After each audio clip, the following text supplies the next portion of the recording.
Hello.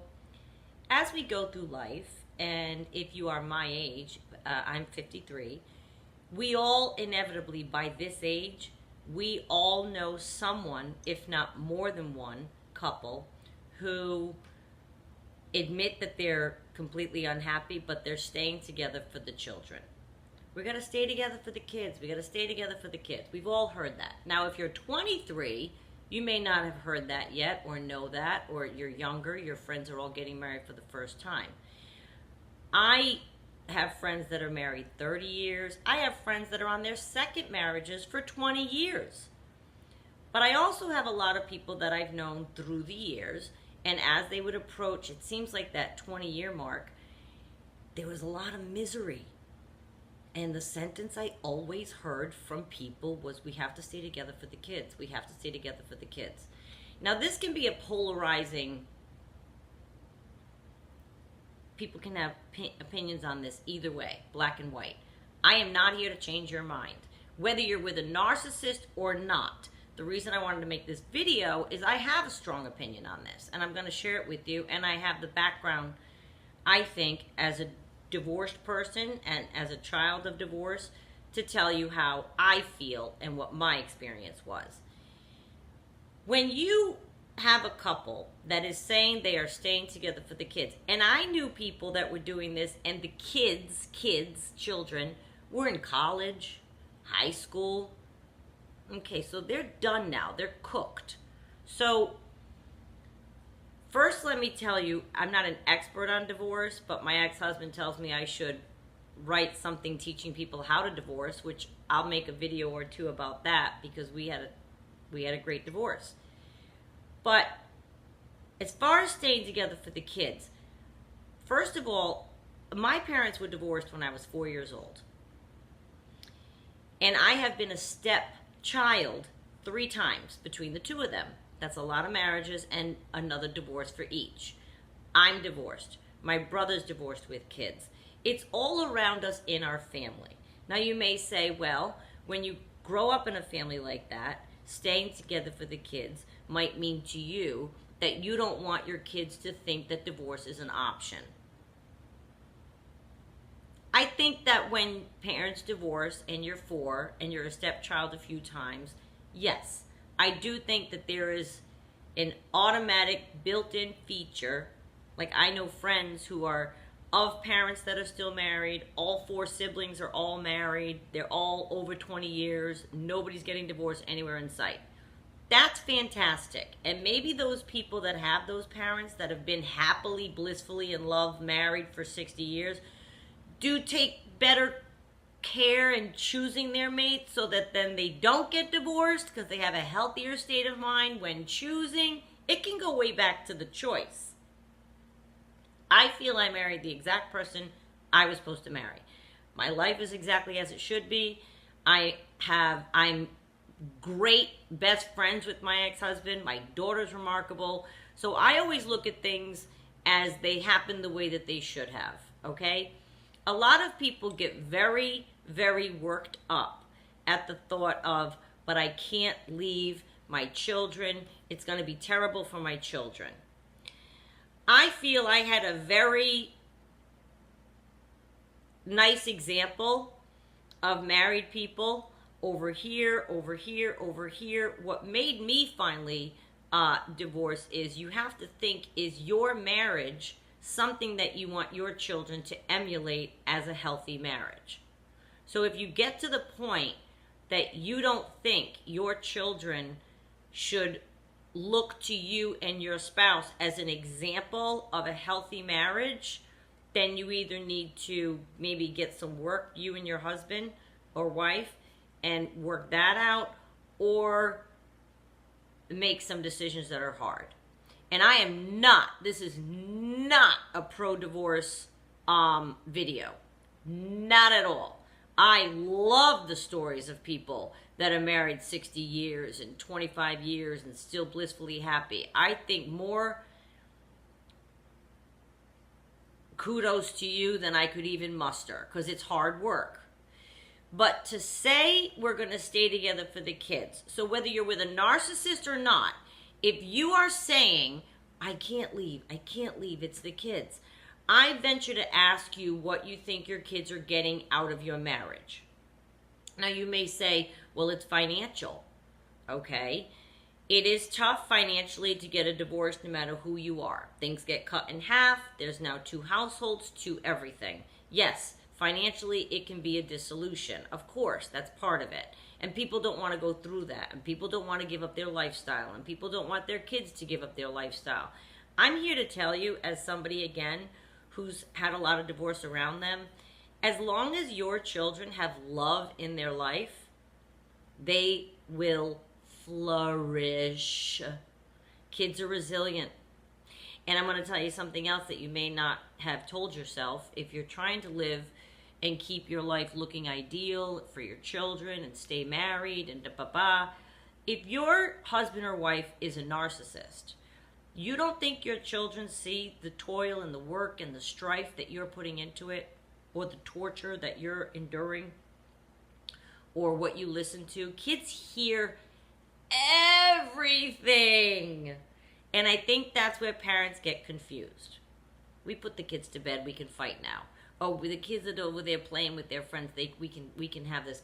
They're not listening. Kids are always listening. Always listening. Always. My mother and father to this day are shocked with things that they can't believe I heard, because I'm just sitting there playing and people are talking and they don't think a kid is listening. Kids take in everything around you.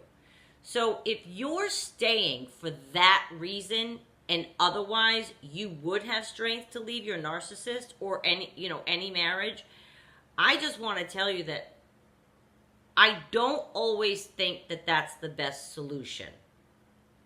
And people bet on that it's going to be a better solution. Well, I knew a family that did that, but then they got divorced when their kids were 19 and 21. Is that better? I cannot imagine being hit in the eyes with my parents divorcing at 21. So now you stayed together for the kids. You went through their whole life together for the kids. And now you're going to hit them. Or at age 30, when your kids are 30, you're going to hit them with a divorce. Or teenage years. If you try to hang on for the kids, unless you work through your issues with your spouse, the issues will rear their ugly heads at the most inconvenient times. And that could end up causing havoc on a special occasion for your child. Because, of course, fights come up at big occasions, right? So there's a graduation, there's a wedding, there's a funeral, all of these kinds of times that you have where family is all around. They bring out arguments in people because everyone's together, emotions are heightened. A little thing that your husband that aggravates you might do, if there's a bunch of people and it's a big thing, now you're really going to be mad. It can get ugly and kids see it.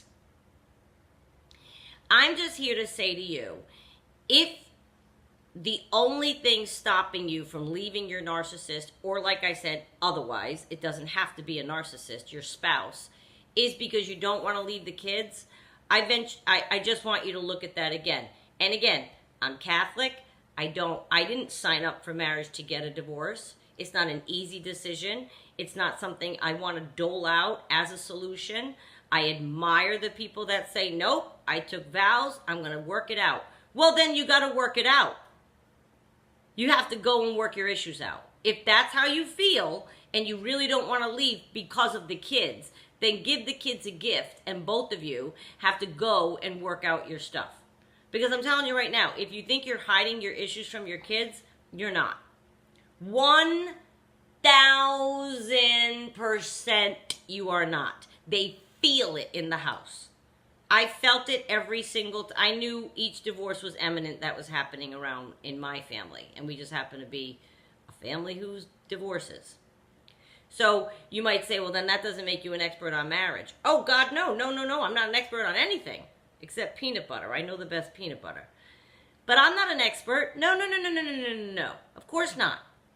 But I am telling you, if you are staying together for your children, you're doing them a disservice unless, of course, combined with your desire to stay together for the children, not just for money for the children so the children have a lifestyle, But if your desire is to stay together for the children, then you should do the work to become a cohesive couple for the children.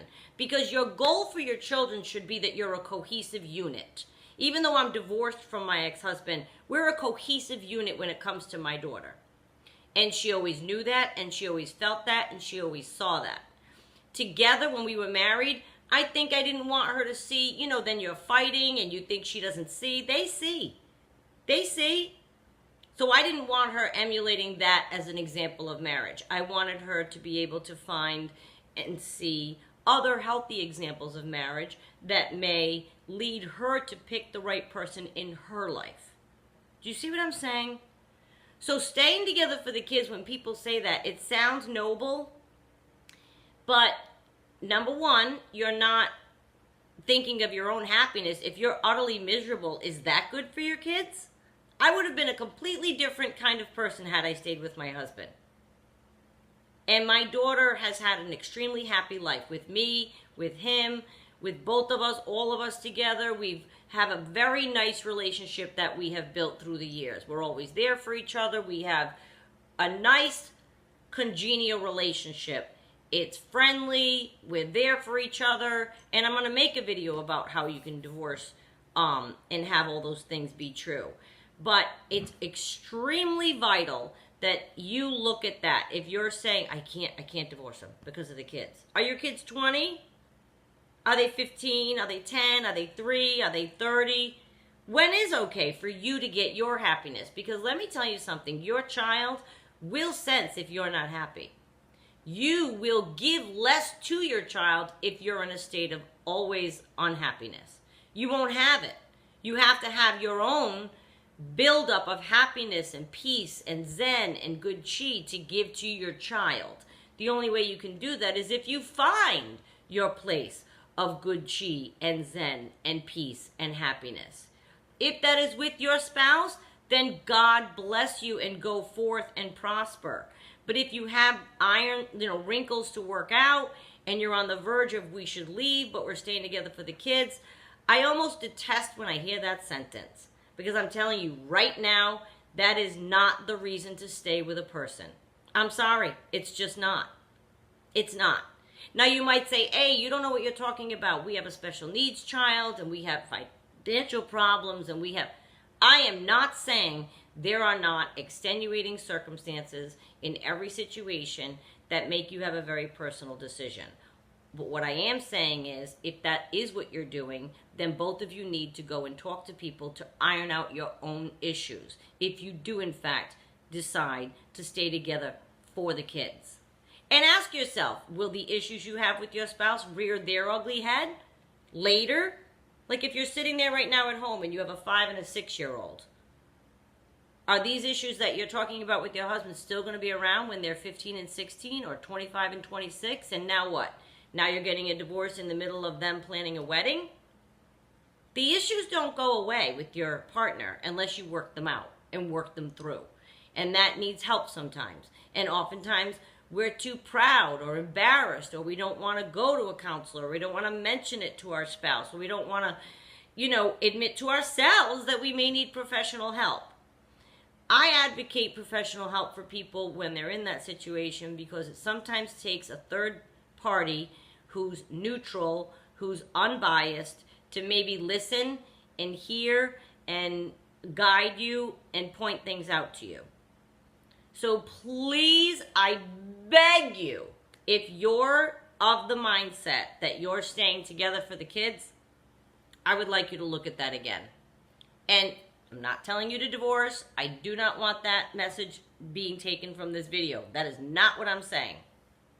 But I am saying that if you're staying together for the kids, then you need to work on yourselves so that you both are bringing a positive message of love, acceptance, and happiness to your children that you're staying together for. You can't just stay together for the kids and never talk to each other and sleep in different rooms and somebody's on the couch and you're fighting and he goes this way and you go that way and nobody's doing anything together. You don't think your kids see that? That's not a cohesive unit. So you're together for the same kids, but you're not in the same bedroom. Or you're not doing things together, or you're biting at each other, or the dinner table is silent. So is that better, staying for the kids? I'm sorry, I have a very, very big opinion on this topic, and I'm just trying to share it with you just to open your eyes a little bit and ask yourselves again if it's the best situation for your kids, is staying together for your kids. I think the best thing that happened to me was my parents got divorced when I was 4. I can't picture them together. I can't. So maybe your kids are wanting you to get a divorce. You never know. And I venture to say, if your husband or wife is a narcissist and they've been abusing you all these years, your kids are done. They probably see it. Communication. It is all about communication. I talked to my ex-husband to death. I talked to my daughter to death. It's communication. You have to find out what they're thinking. Are you happy here? Talk to your spouse. Do you think we're doing our kids a disservice? Staying together for the kids. I think that also you're gypping yourselves out of maybe finding someone else in life who could make you happy, blissfully happy, and then boom, your children sees an example of what it's like for you to be blissfully happy. Your children could get an example of having a very happy marriage within their home. If you both left each other and both went and married other people, you could be together for 40 years with your second person or third person. And now your child sees an example of a healthy marital relationship. I just don't think it's always the answer. I don't think it's that black and white. And I don't think it's superior if you stay together for the kids, and I don't think it's superior if you have the strength to divorce. Not one is better than the other. But it is definitely something to look at and dissect more so than, this is the answer, we're staying together for the kids, I don't want to talk about it. I have friends that are like that. And yet the spouses are, one sleeping here, one sleeping here. And I'm thinking, do you think that's better for your kids? Oh my God. So please give that some thought. Okay?